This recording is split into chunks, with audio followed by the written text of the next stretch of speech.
علماء نے اس کا ایک طریقہ بتایا ہے، ایک طریقہ بتایا ہے دل سے دنیا کی محبت نکالنے کا، ایک ٹوٹکا ہے.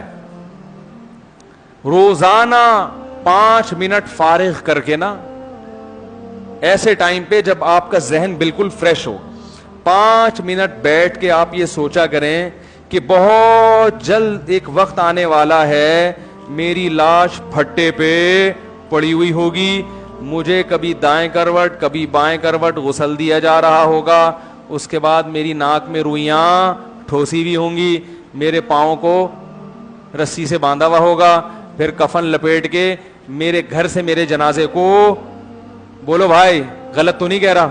اگر تکلیف ہو رہی ہے تو بہت معذرت میرے بھائی. آپ کہیں کس قسم کی باتیں کر رہے ہو یار، یہ ہوگا کہ نہیں ہوگا؟ تو سوچنا چاہیے تھوڑی دیر کے لیے کیا حال ہوگا بھائی. ہم دوسروں کو لٹا بھی رہے ہیں، ان کے جنازے بھی دیکھ رہے ہیں. میں نے ایک دن ایک ساتھی سے کہا، ہم یہاں ہمارے عیدی سینٹر یہاں قریب ہے، تو میں نے ساتھی سے کہا گاڑی روکو، عیدی سینٹر کے برف خانے میں چلتے ہیں. کئی دفعہ میں جب بھی وہاں سے گزرتا ہوں نا، تو وہ جو بھی گاڑی چلا رہا ہوتا ہے بولتا ہوں یار روکو ذرا عیدی سینٹر کے برف. اس نے کہا کیا ہو گیا خیریت؟ میں نے کہا یار وہاں جا کے لاشیں دیکھنی ہیں. برف خانے نا عیدی سینٹر میں لاشیں رکھی ہوئی ہیں، ایسے مردے بالکل ہینڈسم اسمارٹ کڑک، ہلتے ہی نہیں. وہ لوگ جو کبھی چین سے بیٹھتے ہی نہیں تھے اب ایسے اکڑے ہوئے ہیں کہ ہلنے کا نام ہی نہیں لے رہے. ورنہ انسان تو ہلتا ہی رہتا ہے نا ہر وقت، چین سے کہاں بیٹھتا ہے. میں نے کہا یار اس نے کہا مفتی صاحب خیریت دماغ خراب ہو گیا کیا کرنا ہے؟ میں نے کہا بھائی دیکھنا ہے، تھوڑا سا استحضار ہوگا کہ کل مفتی طارق مسعود صاحب تم نے بھی، اللہ برف کی سلوں پہ نہ لٹائے، ہمیں تمیز سے جلدی سے دفن کی توفیق نصیب فرما دے لوائقین کو.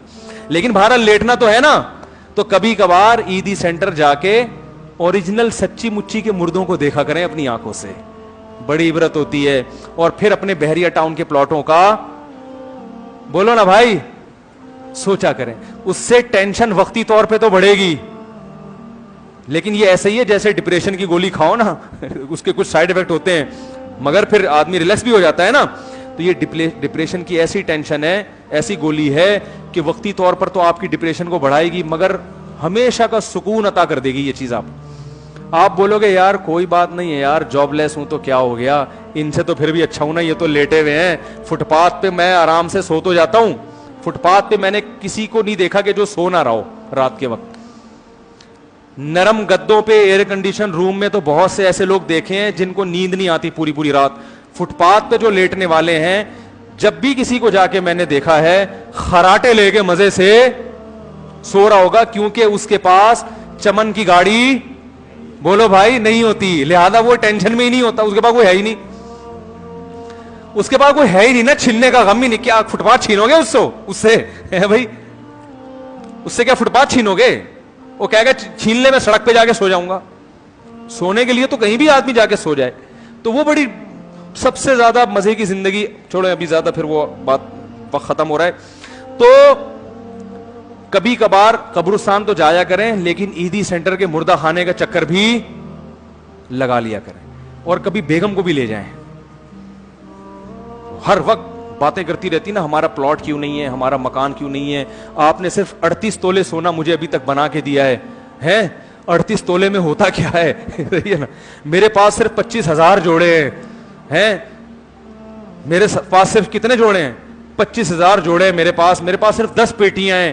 تو یہ کیا ہے؟ یہ تو بہت یہ ہوتا ہے، جذبہ ہوتا ہے، وہ تو ختم تو نہیں ہوتا نا. مرد میں بھی نہیں ختم ہوتا جذبہ، عورت میں بھی ختم نہیں ہوتا. میرے ساتھ پھر 1 کروڑ روپے اکاؤنٹ میں پڑے ہوئے ابھی تک. یہ کیا؟ یہ تو میں 1 پلاٹ خریدوں گا ختم ہو جائیں گے. 1 کروڑ روپے پڑے پھر 1 پلاٹ خریدیں گے کیا ہو جائیں گے؟ یہ تو کچھ ہے ہی نہیں. تو 1 پلاٹ کے پیسے رکھے ہوئے میرے پاس. یہی سوچ کے کیا ہو رہا ہے؟ پاگل ہو رہا ہے انسان. تو جائیں ذرا مردہ خانے میں جا کے ان مردوں کی حالت دیکھا کریں، پھر ان سے انٹرویو لیں، ان سے پوچھیں بھائی بتاؤ کتنے پیسے ہیں تمہارے پاس.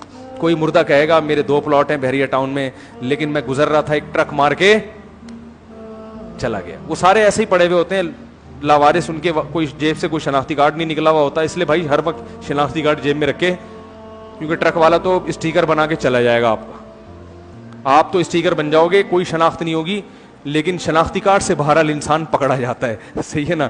تو لواحقین کو مشکل نہیں ہوگی. تو